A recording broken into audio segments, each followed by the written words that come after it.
Expedition Ananda with Selim খান নতুন একটা ভিডিওতে আপনাদের সকলকে স্বাগতম। সুপ্রিয় দর্শক, চলুন আজকে আপনাদের নিয়ে যাবো চাঁপাইনবাবগঞ্জ জেলার নাসোইল উপজেলার টিকোইল গ্রামে।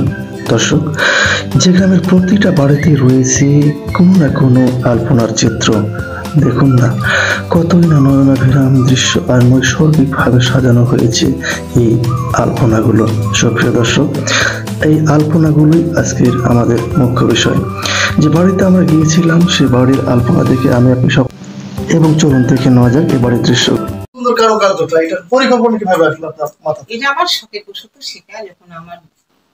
যখন আমি আলপনা দেখতাম যে মাটির বাড়িতে মাটি দিয়ে লেপে ছোট, এটা আমার কি শখ বসলো তখন আমার ছোট সময় বিয়ে। আচ্ছা, তখন আমি মাটি দিয়ে আলপনা করতাম। আচ্ছা, সাদা মাটি, লাল মাটি, হলুদ মাটি, মানে এটা আমার একটা আলপনা। সম্পূর্ণ চিত্রাঙ্কন গুলো আপনার নিজের হাতের?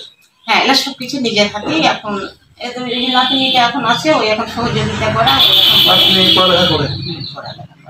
ইরামিত্র সম্বন্ধে কিছু বলেন দেখি। বাবা আমার ওগুলো অত কিছু জানা নাই। আর যত সুন্দর করে আঁকছেন তাতে তো কিছু যে আমার বাবার ওখানে ওর জায়গা জমি বাড়ি ঘর এতে জানতাম। আচ্ছা, আর আমি লেখাপড়া জানি না, শোনা অত আমার দৃষ্টি। আপনার বাবার বাড়ি কোথায়? আমার বাবার বাড়ি ইলেমিত্র, যেখানে জায়গা জমি আছে ওখানে। আচ্ছা আচ্ছা আচ্ছা, দেখ আপনার অনেক সুন্দর লাগলো। আমরা আসছি, বাড়ি দেখলাম, কি ভালো লাগে। ভালো লাগে যে আমি যদি আলপনাটা না করতাম দেশ বিদেশে বাড়ি। হ্যাঁ, ডেফিনেটলি। আমরা তো ওই কত আষ্টু থেকে বিদেশ থেকে আসে, দেশ বিদেশ থেকে আসে। হ্যাঁ, কত আষ্টু থেকে আসে। ভবিষ্যৎ, আপনার ভবিষ্যৎ ইচ্ছা কি আছে?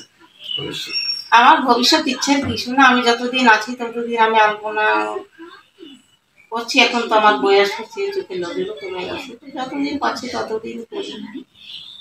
আর আসছে যাচ্ছে, সবাই বলে যে আপনি এত মানুষজন আসে বিরক্ত হন না। আমি এখনো বিরক্ত হই না। আমি যতদিন আছি ততদিন আছে। আমার ছেলে নাই যে আমার যতদিন আছে ততদিন আমার আলপনা, আমার চলে যাবো আমার আলপনা। মন খারাপ করে না। এখন যদি আমার দেশ বিদেশ অনেকে আসে, আমি অনেকে পুরস্কার দিয়েছি। আমার এখন শেষ ইচ্ছা যে আমি প্রধানমন্ত্রীর সাথে যদি একটু করে পুরস্কার পেতাম। আমি ঢাকাও গেছি, পুরস্কার দিয়েছি ঢাকাও। তার হাতে পুরস্কার পেলে অবশ্যই আমরাও দোয়া করি আপনাদের ইচ্ছাটা পূরণ হোক। এটা যে আমার এত সৌভাগ্য হবে শোনা, আমি নিজে জানি না। আমার এই আলপনাতে এত মানুষ ভালোবাসা পাবো, কি দেশ বিদেশের এত ভালোবাসা পাবো। আর দেশ বিদেশ যে আমাকে দেখতে আসবে, আমার বাড়ি দেখতে আসবে, যে আমার আলপনা দেখতে, সেটা আমি কখনো ভাবিনি। আপনার ক্ষুদ্র চেষ্টাটা অনেক বৃহৎ হয়ে গেছে। এই ভালোবাসা যিনি মনে করি যে হাতে কাজ আমার দেখতে আসে, তারা দূর দূরান্ত করে কত টাকা পয়সা খরচ করে আসে। আর আমি যদি সামান্য একটু